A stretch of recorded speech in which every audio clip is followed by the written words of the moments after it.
Mesdames, Messieurs, bonjour. Je suis chargée de vous souhaiter la bienvenue. Donc, Christine Wilhelm, directrice adjointe chargée des relations clientèle au CHU, au nom de Madame Danielle Portal, qui est la directrice générale du CHU, dont le CRA d'Amiens fait partie. Vous allez donc assister à cette conférence qui fait suite donc à la journée du 2 avril de sensibilisation tout public à l'autisme, et on est heureux de vous accueillir dans nos locaux. Voilà. Donc je laisse au professeur Mille peut-être le soin d'aller plus dans le détail de cette conférence et des différents intervenants, et je vous souhaite à tous une bonne conférence et un bon après-midi. Merci. Bon, merci beaucoup, Madame Wilhelm. Voilà, donc, moi j'ai le grand plaisir de vous accueillir. Alors, donc, je vous présente nos excuses puisque nous sommes un peu victimes de notre succès, puisque cette amphi qui pourtant contient plus de 250 places, enfin, donc, est trop exiguë pour accueillir tous ceux qui souhaitaient participer à cette journée. En tout cas, je remercie vivement ceux qui sont là et puis le CHU de nous accueillir. Donc cette journée, elle vient s'inscrire après d'autres manifestations que nous avons organisées dans le passé, d'abord dans les locaux du CRA, le 2 avril avec des portes ouvertes, avec des rencontres autour de la recherche, autour de certains thèmes qu'on avait développés. L'année dernière, donc ça a pris une dimension un peu plus importante, puisque nous avions organisé le samedi 2 avril 2016 une journée complète qui portait sur les nouvelles technologies et leur usage possible avec les personnes autistes. Et nous avions en particulier la participation de professionnels qui ont mis au point des logiciels, et aussi de Madame Jacqueline Nadel, qui est une grande spécialiste de la question de l'imitation, avec tout son impact dans le cadre de l'autisme. Alors je voulais vous signaler que cette journée a été enregistrée, et que vous pouvez en avoir une réplique sur YouTube. C'est aussi important pour nous que vous puissiez remplir les questionnaires de satisfaction ou de non-satisfaction, puisque ça fait partie effectivement des engagements qu'on peut avoir. Alors pour en arriver aujourd'hui, ce sera aussi enregistré, comme vous pouvez le voir. Nous avons la chance d'accueillir Jacques Constant, qui est pour moi une vieille connaissance, qui est un collègue que je connais depuis longtemps, qui a été très longtemps responsable du secteur de pédopsychiatrie de Chartres, et que j'ai rencontré autour de Roger Misès, qui était notre maître commun, et à l'occasion particulière des journées de perfectionnement qui étaient organisées. Il a eu aussi l'occasion d'intervenir dans le cadre du DU Autisme que nous avons organisé à Amiens depuis quelques années maintenant. Et bon, il n'était pas libre cette année pour participer, mais j'ai déjà pris date pour l'année prochaine. Donc Jacques Constant est un des premiers collègues pédopsychiatres qui a eu l'audace d'installer dans son hôpital de jour une classe Teach. Je dis l'audace parce que ça n'allait pas de soi dans le courant dans lequel on se situait, de faire appel à ce type de méthode, alors que nos références restaient et restent encore, plutôt psychodynamiques. Mais Jacques Constant a eu le souci de pouvoir implanter d'autres modes d'approche qui se sont montrés très fructueux. Maintenant, il est en retraite de ses fonctions de chef de service, mais il reste consultant et il intervient. Il est intervenu en particulier dans des structures médico-sociales, et donc ça, il connaît bien des structures comme celle de l'IME d'Hénin-Beaumont, qui est donc cette de l'équipe va vous parler un peu de leur fonctionnement dans la seconde partie de cet après-midi. Donc Jacques Constant est quelqu'un qui a écrit beaucoup, donc qui s'est intéressé aussi donc au départ au corps, à la psychomotricité, mais qui a eu le souci donc d'avoir une sorte d'approche multidimensionnelle, et ça reste quand même un des atouts majeurs de son approche. Là, dernièrement, il avait effectivement, avec une équipe d'IME, appliquant comme ça les méthodes de structuration de l'environnement, un DVD qui a beaucoup fonctionné. Et à partir de là, il a repris cette expérience pour écrire cet ouvrage que vous trouverez donc au centre de la librairie, qui s'appelle Voyager en pays autiste. Donc là, c'est un ouvrage très didactique qui est un peu sur le modèle donc du permis de conduire. Et on sait très bien que les personnes autistes, en particulier les enfants autistes, peuvent être très attachés au code de la route. Et là, l'idée géniale de Jacques Constant, c'était effectivement de reprendre cet attachement qu'on rencontre très souvent chez les enfants sur ce registre, et d'utiliser ça comme un modèle pour voir comment on peut nous-mêmes mieux voyager dans ce qu'il appelle le pays autiste. Voilà, je vais donc lui céder la parole. Donc il va bien sûr développer un peu son propos, il va s'appuyer sur un PowerPoint, mais l'objectif ensuite c'est de pouvoir rediscuter avec lui, et n'hésitez pas ensuite à le pousser dans ses retranchements. Voilà. Mais il accepte assez facilement de sortir de ses retranchements. Bon. Jacques, à toi. Merci Christian. Vous m'entendez bien là? Oui. Alors, donc, je commence la structuration par une erreur de structuration, puisque j'ai écrit le 4 avril au lieu du 5, ce qui prouve que je ne suis pas autiste. Bon, mais qui prouve que, comme tout le monde, je peux me tromper. Donc, nous sommes le 5 avril, je vous rassure. Et donc, Christian m'a demandé de vous parler de la structuration. Et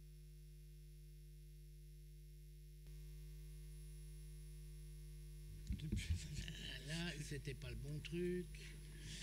Alors, c'est toujours pas le bon truc. Voilà. Ça y est, j'y suis.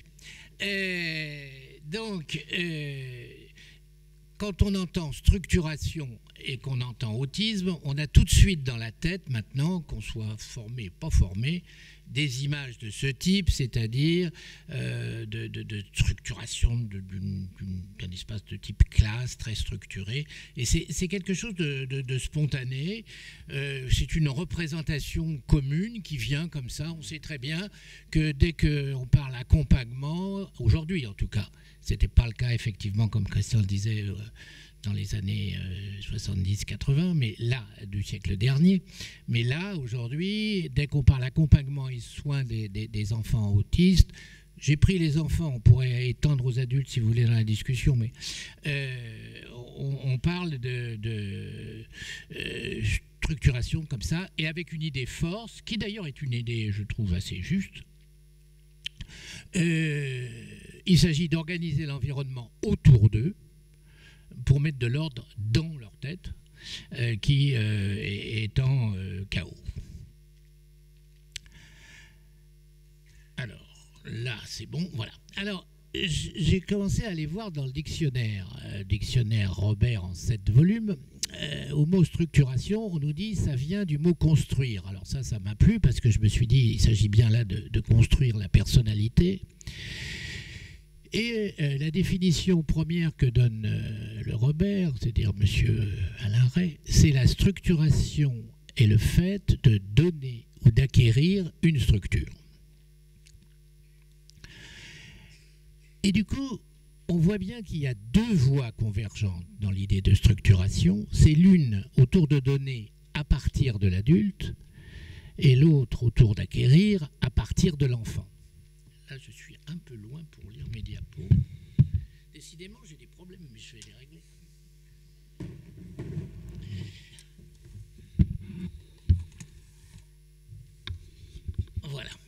Alors, si on se place du côté de donner une structure, c'est l'adulte qui organise l'environnement extérieur à l'enfant, c'est l'adulte qui va créer un cadre, qui va imposer ce cadre, et qui va organiser l'apprentissage, qui va transmettre des savoirs, des valeurs à l'enfant.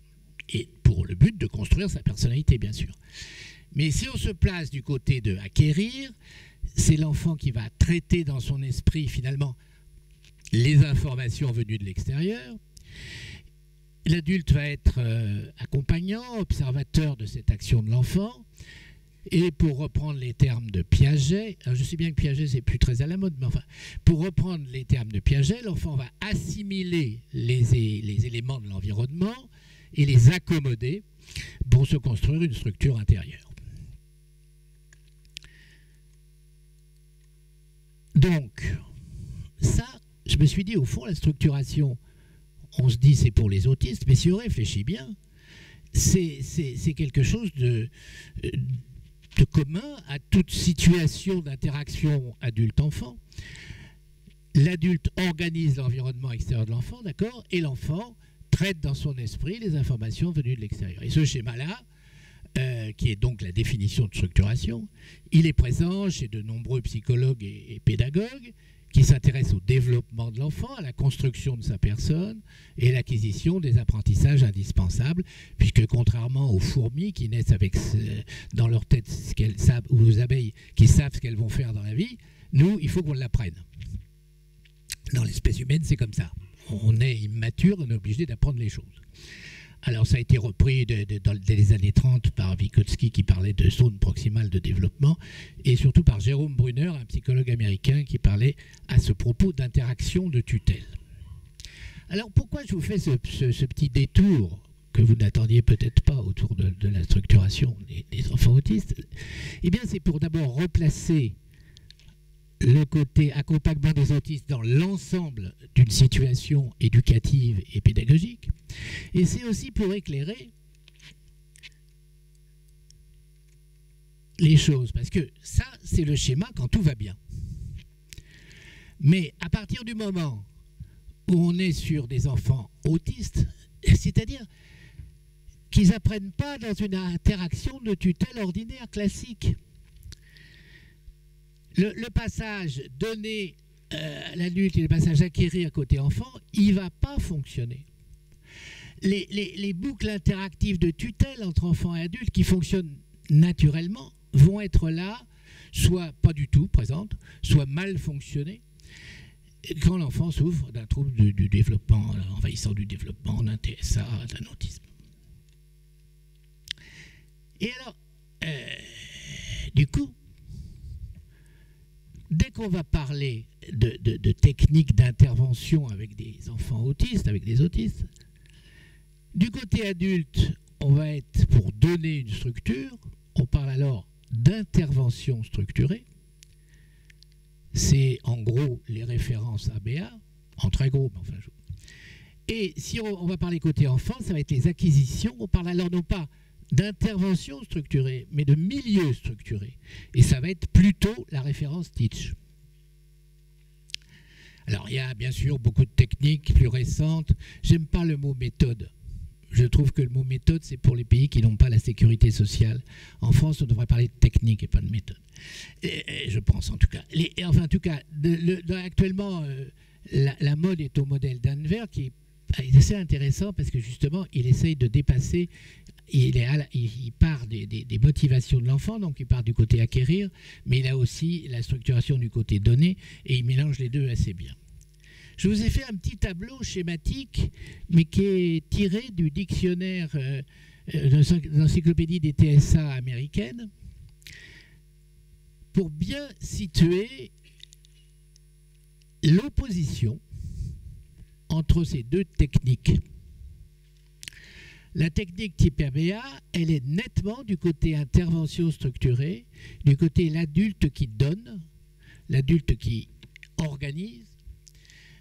Et le texte même du dictionnaire, enfin de l'encyclopédie, c'est les interventions comportementales structurées sont un terme générique pour les interventions dans lesquelles les thérapeutes ou les enseignants organisent l'environnement d'apprentissage, choisissent l'activité et dirigent l'enfant. Et au contraire, la définition, toujours dans cette encyclopédie américaine, du côté teach, c'est le milieu qui est structuré. Et le milieu structuré cherche à rendre visuellement explicite l'environnement pour l'enfant. L'organisation spatiale et temporelle de l'environnement où vit l'enfant lui permet de réduire l'inattendu et l'indéterminé, qui est posé comme générateur d'anxiété et de troubles du comportement. La présentation, alors, élément important, hypothèse, on va dire, à la base du teach, enfin de la philosophie teach, comme le disait Schopler. La présentation structurée de l'environnement est auto-explicative. Alors je m'arrête 2 minutes sur ça, c'est-à-dire qu'à partir du moment où l'environnement est structuré, bien sûr que c'est un truc pour nous aussi, mais pour l'enfant, ça lui permet de comprendre, c'est auto-explicatif, ça lui permet de comprendre l'environnement. C'est tout à fait différent, les deux sont très différents. Alors on nous casse les oreilles dès qu'on ouvre la télévision sur un débat psychanalyse, comportementalisme. C'est pas ça le problème. Le problème, c'est les nuances entre les techniques. Et je vais, en passant par la définition de la structuration, je vous ai donné ici l'importance des nuances entre ces deux techniques qui, par ailleurs, en pratique, il faut bien le dire, se mélangent un peu. Alors, donc de toute façon, ça se mélange, comme je vous le dis, tout le monde sait aujourd'hui qu'il faut structurer l'espace, structurer le temps, structurer les activités qu'on propose. Si vous êtes un parent informé, c'est-à-dire un parent qui a déjà, bon, vous avez pris votre coup sur la patate au début avec le diagnostic, mais vous avez un peu évolué et vous avez passé quelques nuits sur Internet, vous êtes informé. Ou si vous êtes un professionnel qui obéit aux injonctions du professeur Mill et des CRA et des recommandations officielles. Non, je m'amuse un petit peu, mais si vous êtes un professionnel qui obéit aux recommandations officielles, eh bien, cette façon de concevoir notre aide aux personnes autistes, vous savez bien qu'elle correspond à nos capacités à nous de gens normaux, de neurotypiques, comme on les appelle. Vous savez qu'il y a cette distinction que nous font les Asperger, les associations d'Asperger, qui s'appellent entre eux les ASPI d'ailleurs, et qui nous disent que nous sommes des neurotypiques par opposition à eux qui se définissent comme des autistes ou des Asperger selon. Alors, cette structuration du temps, de l'espace, des activités, elle est largement rappelée dans les textes officiels, et notamment dans les recommandations de l'ANESM et de la HS. Ce sont ces recommandations qui, du coup, structurent notre espace de travail dans les activités professionnelles du sanitaire et du médico-social. Mais donc, elle est aussi intégrée dans toutes les méthodes, j'ai mis méthode entre guillemets exprès, actuellement présentes sur le marché. Et on peut la trouver sur tous les forums, sur tous les chats d'Internet que vous voulez. Alors, incontestablement, cette structuration a des effets positifs. Alors, je dis incontestablement. Attention, entendons-nous bien. Quand on arrive à la faire, on constate qu'il y a, la plupart du temps, une diminution de l'excitation des personnes atteintes de TSA, les autistes. Je dis bien... Ah zut, alors là ça va être dramatique. Dans les précédents, voilà. Oui, on y arrive avec l'entraînement. C'est à ça qu'il faut penser avec les autistes aussi. Bon, alors, la plupart du temps, ça diminue l'excitation, mais je dis bien la plupart du temps, parce que vous pouvez vous trouver devant des situations où la crise déclenchée par exemple par des douleurs internes ou par un événement dans l'environnement qui fait que vous avez quand même une crise. Il ne s'agit pas là de panacée, de recettes universelles. Je dis la plupart du temps, vous obtenez, si vous arrivez à ça, à une diminution de l'excitation.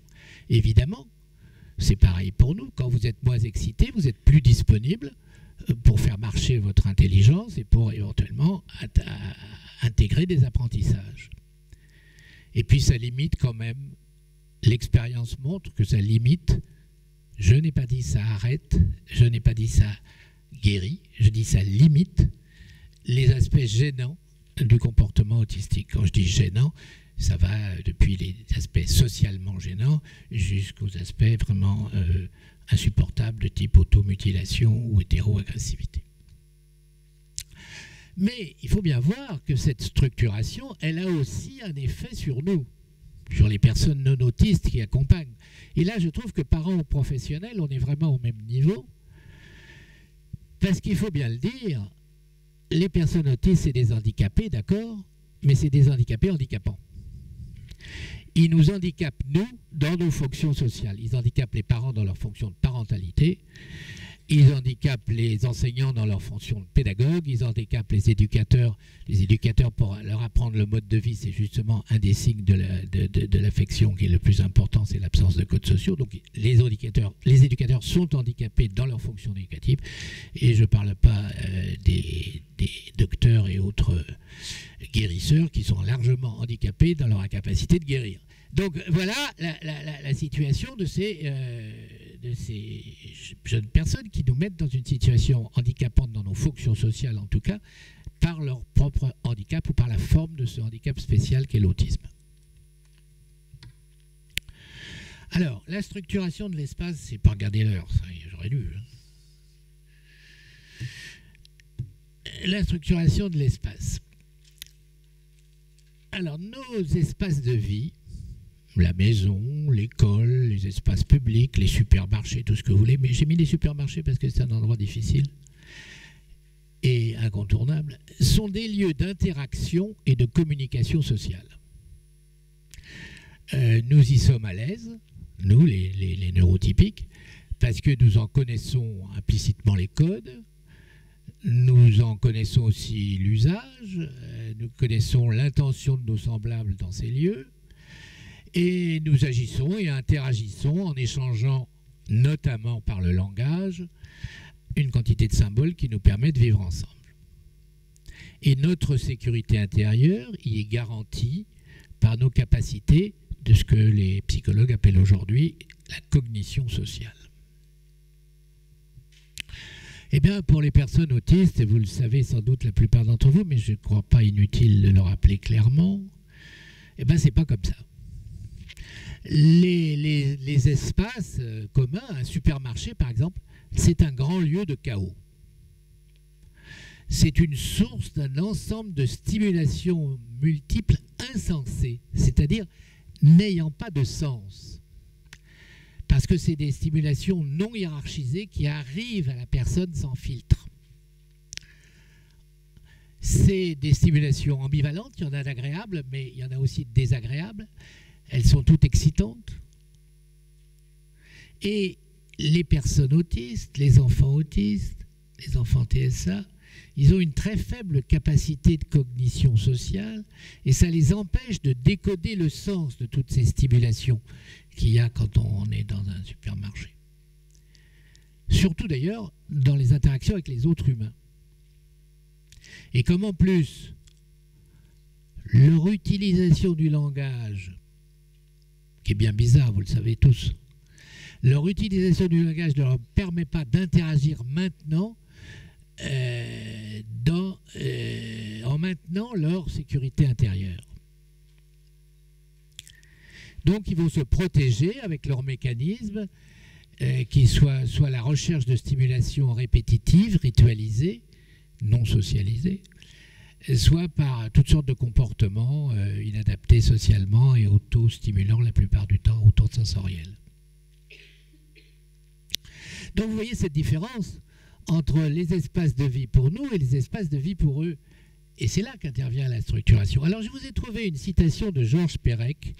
Georges Perec, c'est un écrivain qui est décédé aujourd'hui, qui devait un peu être tombé dans la soupe d'Asperger, je pense, mais enfin, qui était génial et qui a écrit ça sur l'espace. Vivre, c'est passer d'un espace à un autre en essayant le plus possible de ne pas se cogner. J'aimerais qu'il existe des lieux stables, immobiles, intangibles, intouchés, presque intouchables, enracinés, des lieux qui seraient des points de départ, des sources. Voilà une phrase d'un écrivain absolument remarquable qui, à mon avis, donne exactement la phénoménologie de la plupart des personnes autistes avec l'espace.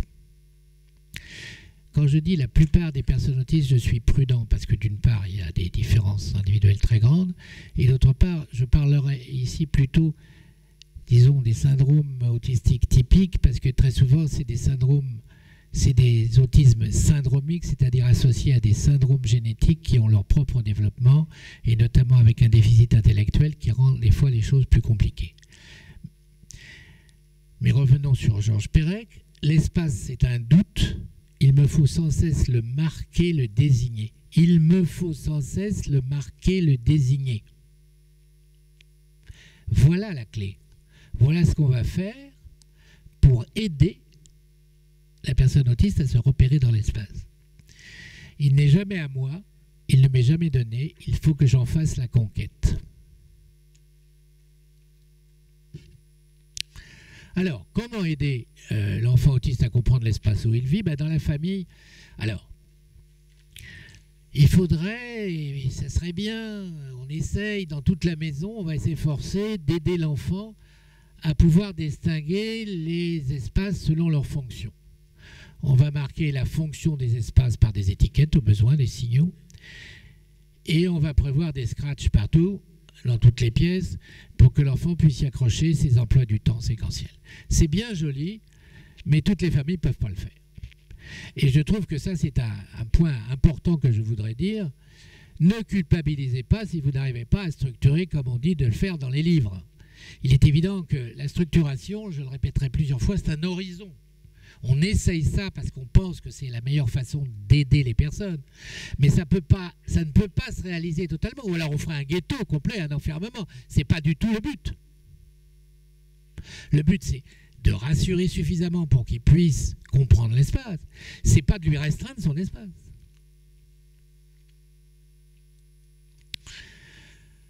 Alors, c'est ce que je vous ai dit, un tel programme, ça ne convient pas à toutes les familles, ça ne convient pas à tous les espaces où on vit d'ailleurs, ça dépend des logements, ça doit s'adapter à l'appartement, ça doit surtout s'adapter au style de famille. Moi, j'ai connu des familles qui me disaient, vos trucs d'étiquette, on n'en veut pas à la maison, point, à la ligne. C'était pas possible. Et puis après, il y a les frères et les sœurs, ils nous emmerdent avec ces étiquettes, le petit frère, le frigidaire, etc. Ça, c'est la réalité que les parents vivent tous les jours. Hein. Donc de la mesure dans cette structuration, on tend vers, mais si on n'y arrive pas, ce n'est pas la fin du monde. L'idée d'un monde sur mesure pour l'enfant autiste, je crois que ce n'est pas applicable sans aménagement. Alors, à l'école, dans les institutions, IME, hôpital de jour, CESAD, si on démarre un projet, c'est bien de faire une réflexion architecturale quand elle est possible, de créer des dispositifs qui soient conçus justement en fonction de la lecture que je vous ai faite de Perec, avec notamment des guides de couleurs, des guides avec des rampes, etc. Mais l'organisation des espaces, il faut d'abord bien limiter les espaces à une fonction et à pas plusieurs. Alors ça aussi, c'est un problème dans la famille, parce que souvent, la grande sœur, elle fait ses devoirs sur la table de la cuisine. Et on vous dit, la structuration, il faut distinguer le bureau où on fait son devoir et la table où on mange. Donc, dans les institutions, il y a intérêt à distinguer. Et à désigner les pièces à l'aide d'images, de pictos, d'étiquettes, comme on l'a vu dans la photo là-bas, avant que je vous ai présenté en premier. Et puis l'aménagement général des meubles, de la décoration, des éclairages. Alors à propos de la décoration et des éclairages, on est bien basé sur l'idée d'une très grande sensibilité sensorielle de la plupart de ces personnes, en tout cas d'un trouble de la perception à partir de la sensorialité. Et donc, on va essayer de ne pas être trop stimulant, on va surtout penser. Je suis en train de vous parler, mais je vois ici la lumière du projecteur qui me gêne. Si j'étais autiste, je crois que je serais très gêné par la lumière de ce projecteur. Comme je ne suis pas autiste, j'arrive à hiérarchiser, à ne plus voir le projecteur, que pourtant ma sensorialité perçoit, parce que je fais des opérations multiples dans mon cerveau qui me permettent de faire ça, dans ma psychologie aussi. L'enfant autiste ne pouvant pas le faire, on va essayer de penser l'environnement par rapport à ces stimuli lumineux notamment, et ne pas donner aux endroits où on va lui demander de l'attention pour faire des exercices, pour apprendre quelque chose, on va essayer de ne pas faire de décoration pour qu'il n'y ait pas de distracteur. Alors c'est ce qui donne un peu cet air tristounet quelquefois au lieu où vivent les autistes. Pour nous, à nos yeux, on en mettrait bien quelques décorations, mais non, il vaut mieux essayer d'être centré sur leur possibilité de traiter l'information et les aider à traiter l'information. Et là, on accorde une attention particulière au poste de travail. Alors, Éric Schopler, donc je pense que vous connaissez tous ce nom, mais je rappelle que Éric Schopler était un psychologue qui, à l'origine d'ailleurs, travaillait avec Bettelheim, puis après s'est fâché avec son maître et a créé un programme politique qui l'a amené à découvrir les techniques de pédagogie d'éducation appropriée aux enfants autistes. Et il a mis au point un truc à la fois très simple, ça c'est ce truc absolument génial, les Américains. Ils font des trucs qui ont l'air tout couillons, puis en fait, c'est très astucieux. Donc, une table de travail au milieu, l'enfant qui est sur une chaise à la table de travail, et des deux côtés, si possible des cloisons pour couper les stimulations latérales, et des deux côtés, l'adulte à côté ou dans le dos, on est là dans la position d'exercice d'apprentissage.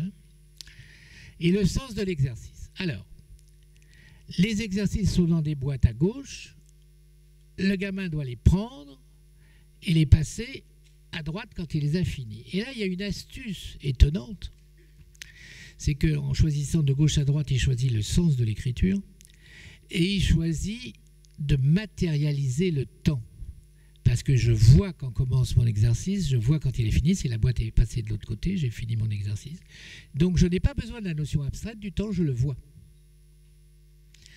Donc cette position, dans la mesure du possible, essayez de la refaire dans les endroits où vous avez à être à un moment où vous êtes en transaction de travail avec un enfant autiste.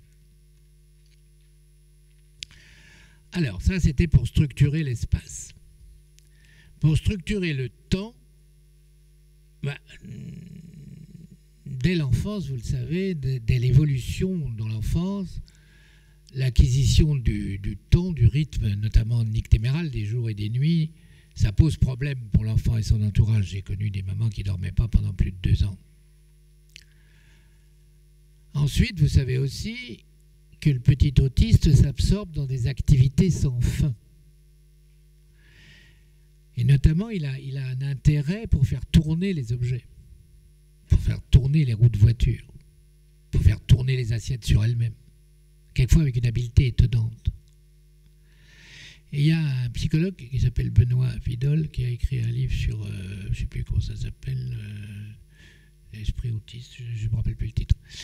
Eh bien, il dit que cette histoire de roue qui tourne, c'est une façon de voir le temps de façon non linéaire, le temps infini.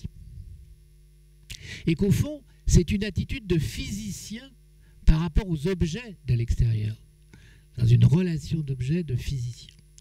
Je vous donne cette petite... Et d'ailleurs, c'est repris dans le... Je ne sais pas si vous avez vu le film Nouvelles du Cosmos.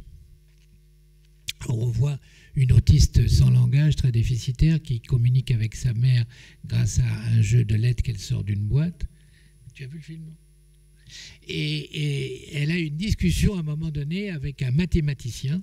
Moi, je n'ai rien compris à la discussion, mais elle avait l'air de comprendre. C'est-à-dire qu'elle avait une vue où l'abstraction n'était pas la même que pour nous. Elle pouvait parler d'une physique non... je ne sais pas quoi, c'est quoi notre physique newtonienne. Bon, bref. L'abstraction, ce n'est pas leur fort, et il semblerait qu'ils la traitent différemment de nous.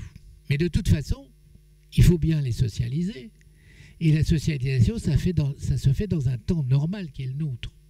Donc, ce qu'on va avoir à faire, dans cette structuration, je crois, c'est objectiver le temps et spatialiser le temps.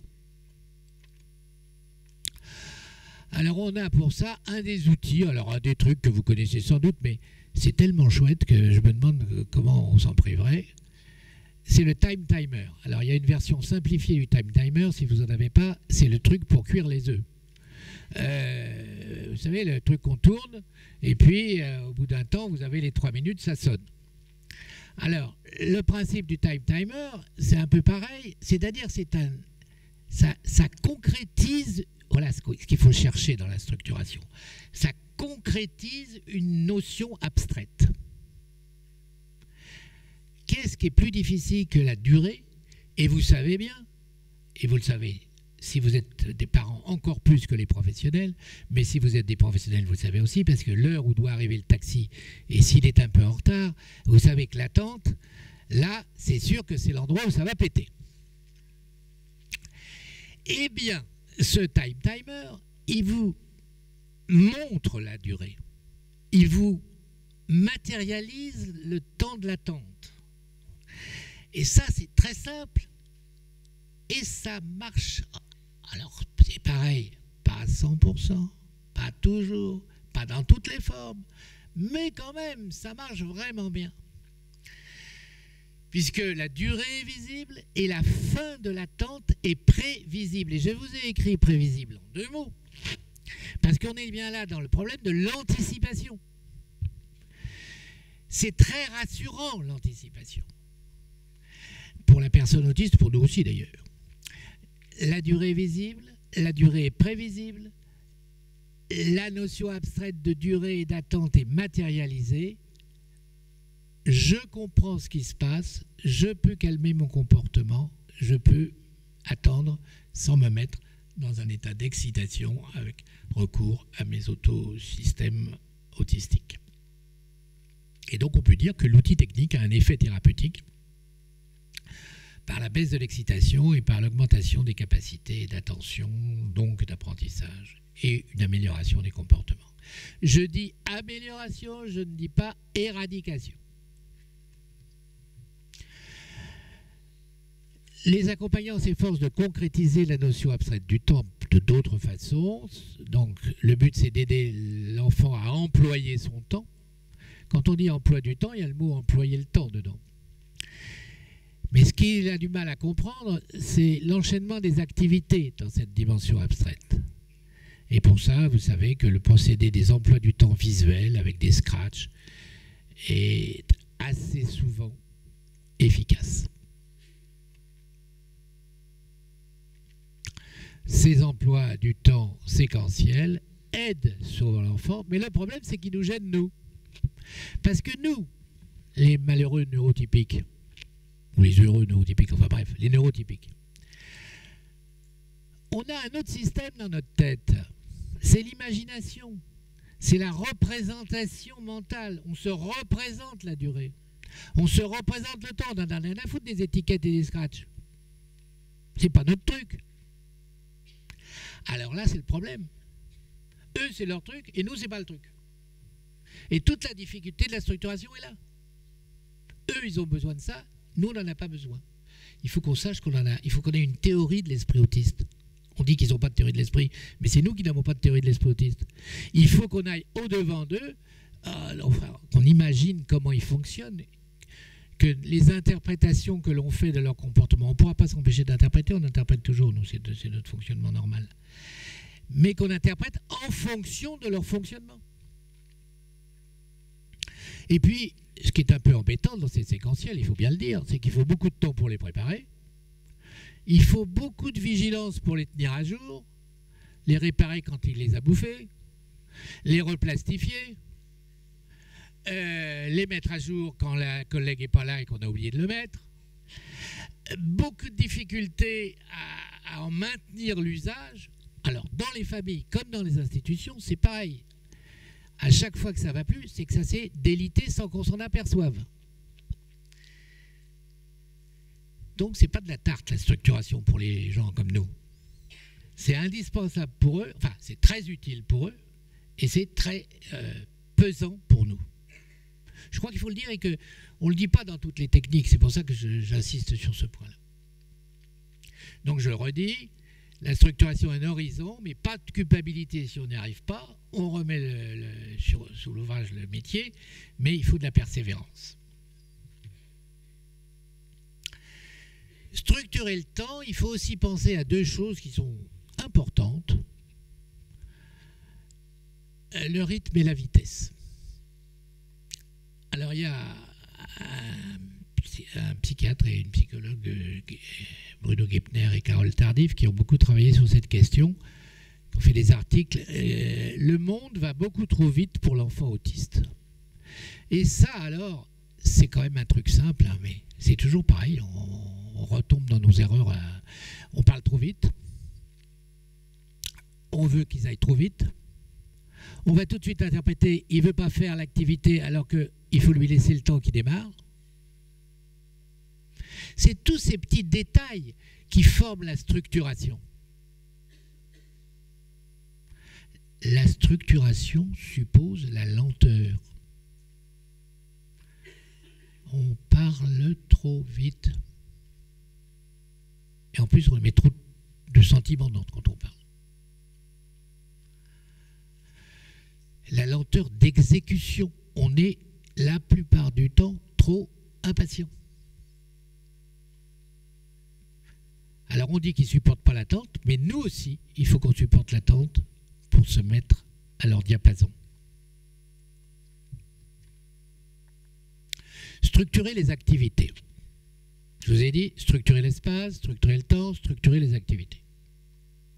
Évidemment, pourquoi les activités? C'est pour favoriser l'autonomie à venir. Ils ne vont pas rester tout le temps. Les petits-enfants, ils vont grandir, donc il faut leur donner les moyens d'apprendre à avoir des comportements, des outils, des possibilités cognitives, affectives, pour devenir autonome le plus possible. En tout cas, de viser l'autonomie du point proximal de développement, comme disait Vygotsky.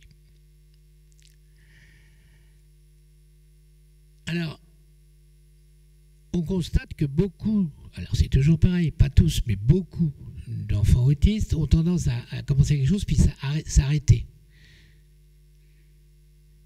Je me souviens d'une maman qui me disait « Je suis obligé de taper sur la table d'un petit coup sec parce que très souvent, il prend la cuillère, il prend la nourriture de la cuillère et il arrête entre l'assiette et sa bouche et il y a arrêt net sur l'image. » Donc, que faire pour... Vous savez bien qu'ils souffrent de ce que les psychologues appellent aujourd'hui, dans les termes cognitivistes qui sont employés aujourd'hui, un déficit des fonctions exécutives. Les fonctions exécutives, c'est comment vous enchaînez les actions les unes avec les autres. C'est le plan que vous avez dans votre tête et qui dirige vos actions. Et bien là, le plan, il faut le remettre à l'extérieur parce qu'ils ne l'ont pas dans la tête. Justement, c'est la structuration.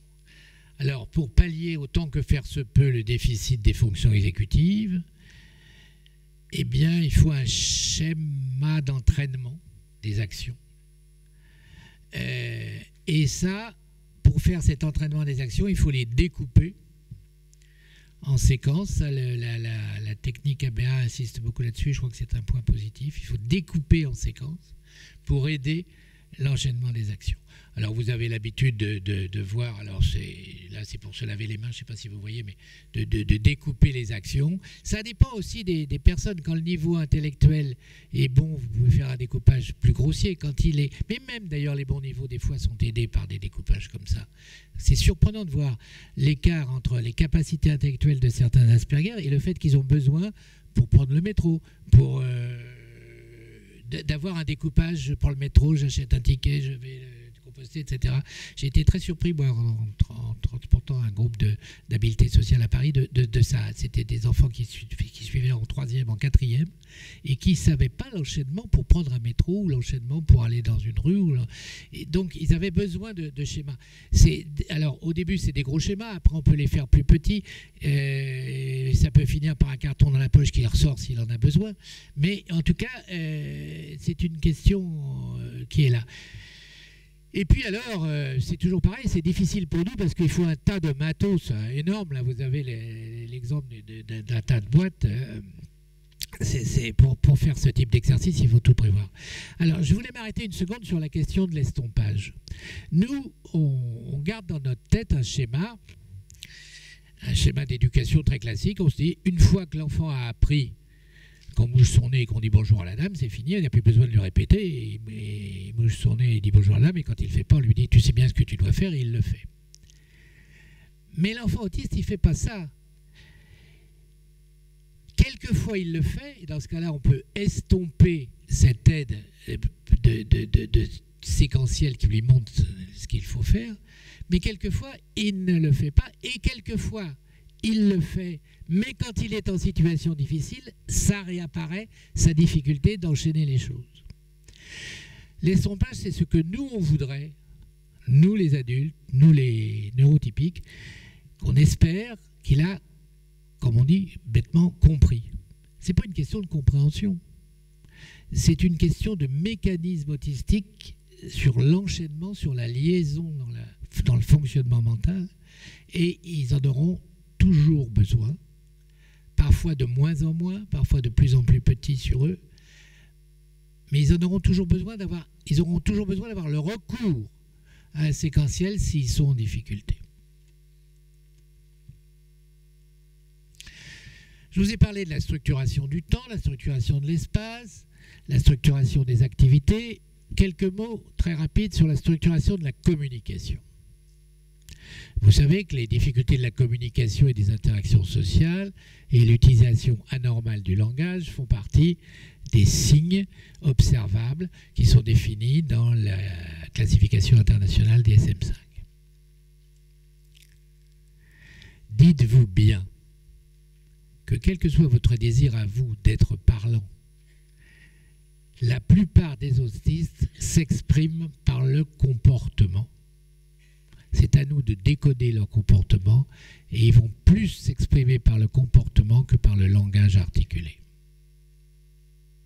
Mais en même temps, les autistes comme nous ne peuvent pas ne pas communiquer. On apprenait beaucoup ça dans notre enfance psychiatrique. Tu te rappelles, Christian, l'école de Palo Alto, quand on était des psychiatres en culotte courte, comme disait Dietkin. Donc, on ne peut pas ne pas communiquer. Autiste ou pas, on ne peut pas communiquer. Le problème, pour structurer la communication, c'est de rechercher le meilleur canal possible. Alors nous, à partir de 3 ans, on a trouvé le canal. C'est le langage, ça c'est formidable. C'est un truc extraordinaire, le langage. Vous vous rendez compte, on peut dire tout ce qu'on veut et surtout mentir. C'est parfait. Parce que la première fois où j'avais bouffé de la confiture et j'ai dit à maman non, j'ai rien mangé, qu'elle m'a cru. Qu'elle m'a cru. Ben là, j'ai su que ma tête n'était pas la tête de maman. Je suis devenu moi-même. Enfin, j'ai commencé à devenir moi-même. Bon. Eh bien,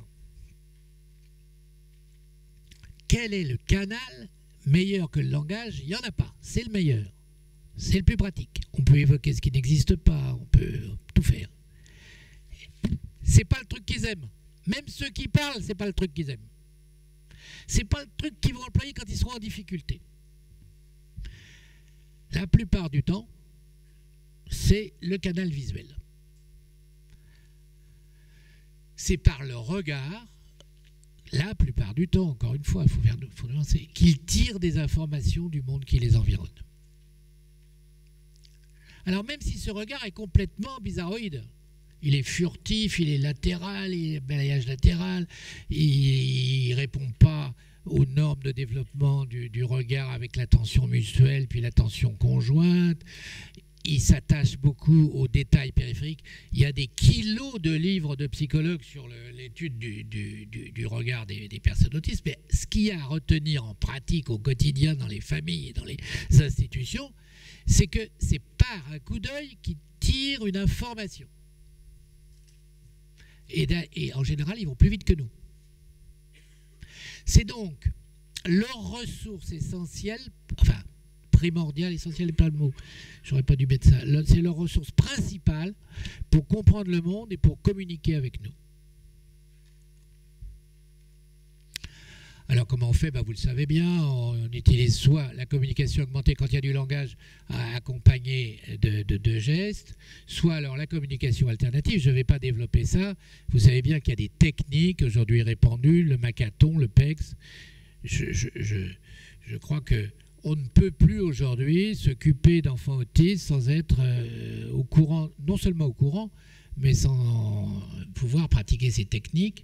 Et puis beaucoup, ça revient à ce que vous aviez fait l'année dernière, les techniques d'information et de communication, puisque aujourd'hui, on dispose de ça. Ce que je voudrais bien rappeler, on a un mécanisme autistique qui est vraiment toujours là, c'est la maîtrise ritualisée de la situation. La personne autiste tend à maîtriser de façon ritualisée la situation. Et c'est pour un objectif personnel, il se dit, comme ça je maintiens mon sentiment d'exister. Il ne se le dit pas, mais c'est ça que ça veut dire. Et il y a une ressource en lui, et c'est à nous de la développer, c'est l'anticipation visuelle.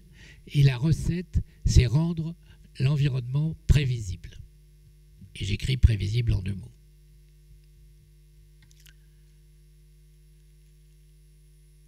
Dans l'espace-temps où vivent les enfants autistes, les flux sensoriels se mélangent sans se hiérarchiser. Ça provoque de la confusion mentale. En structurant l'environnement, on aide l'enfant à voir ce qu'il fait. Et là, vous savez bien qu'en pratique, c'est conseillé dans, je ne sais plus, c'est Eddy Formation qui conseille cette formule, mais je trouve ça très bien. Je vois ce qu'on attend de moi, je vois ce que je dois faire maintenant, et je vois ce que je dois faire après. Ça, si vous ne faites pas ça, venez pas vous plaindre que vous avez des troubles du comportement. Vous en aurez aussi avec ça, mais beaucoup moins.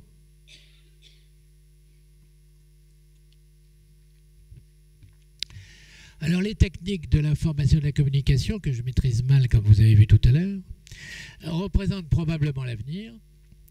Ces outils plaisent aux enfants autistes, ils désirent les utiliser. Alors là j'emploie le mot désir, le mot interdit. Mais ils désirent les utiliser.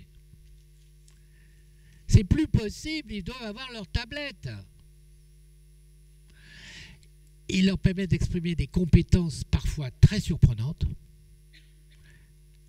en particulier une compétence fréquente de savoir lire avant de savoir parler. Je répète, une compétence fréquente qu'on voit très bien naître avec les tablettes, justement, savoir lire avant de savoir parler. Et que l'on voit aussi dans la méthode PEX, avec les systèmes des étiquettes sur Scratch. Les moyens informatiques numériques leur permettent d'exprimer les compétences. Ils font appel à des ressources visuelles et logiques. Et c'est leur point fort. Et surtout, ils contrôlent les écrans. Ils font marcher les écrans à la vitesse qu'il leur faut. Et du coup, ils maîtrisent l'appareil et ils comprennent mieux. Donc vraiment, ces machines sont prévisibles, elles sont logiques, elles sont maîtrisables, elles sont régulières. C'est bien ça qui m'ennuie, moi, parce que c'est moi qui fais les fautes et c'est moi qui engueule la machine, bien entendu. Et elles sont sensoriellement captivantes. Des fois un peu trop d'ailleurs, parce que j'en ai vu qui s'absorbaient dans les machines.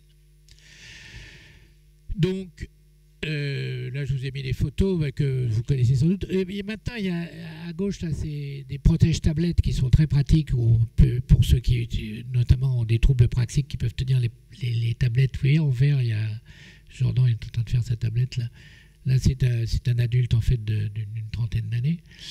Vous avez les tablettes type tablette habituelle, et puis vous avez je vous ai mis à droite le GoTalk, que je ne sais pas si vous connaissez ça, c'est le truc que vous pouvez enregistrer. C'est-à-dire vous avez des images, vous appuyez sur l'image et vous enregistrez un petit message sur l'image. Par exemple, vous avez un Coca, vous enregistrez sur l'image Coca, je voudrais du Coca. Et après, l'enfant il appuie sur le Coca et ça dit je voudrais du Coca. C'est un moyen qui est assez pratique et ça existe maintenant sur des programmes, des logiciels sur tablette ou sur iPhone. Et puis, ça a un gros intérêt par rapport aux classeurs. Bien entendu, vous avez des bibliothèques d'icônes, mais vous avez dû voir ça l'année dernière, je pense. Et c'est moins encombrant qu'un classeur PEX. Alors, au total, la structuration comprend un paradoxe philosophique, on va dire. L'enfant ordinaire doit s'adapter à la société, et c'est la société qui doit s'adapter à l'enfant autiste. Il va falloir trouver des dosages entre ce paradoxe. En pratique, moi, ce que je vois dans la pratique que je fais maintenant depuis avec un certain recul,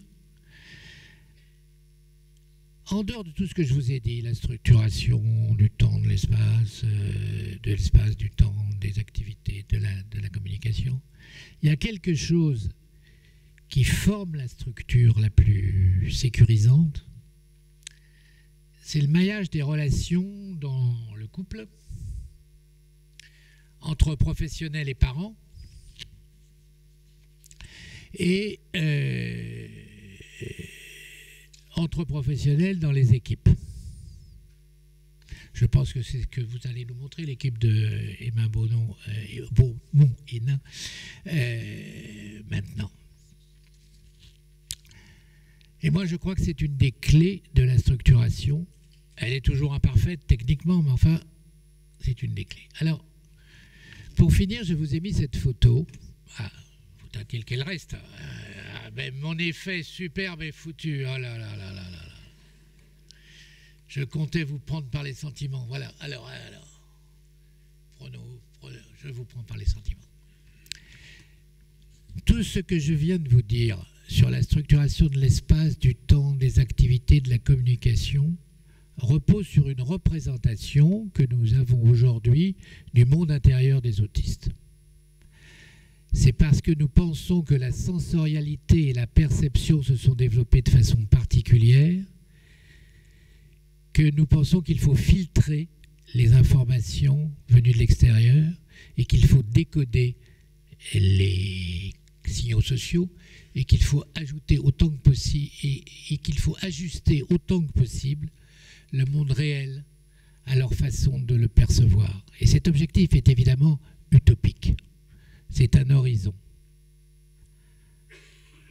L'idée qu'il faudrait changer le monde pour que les autistes le comprennent me paraît un peu excessif.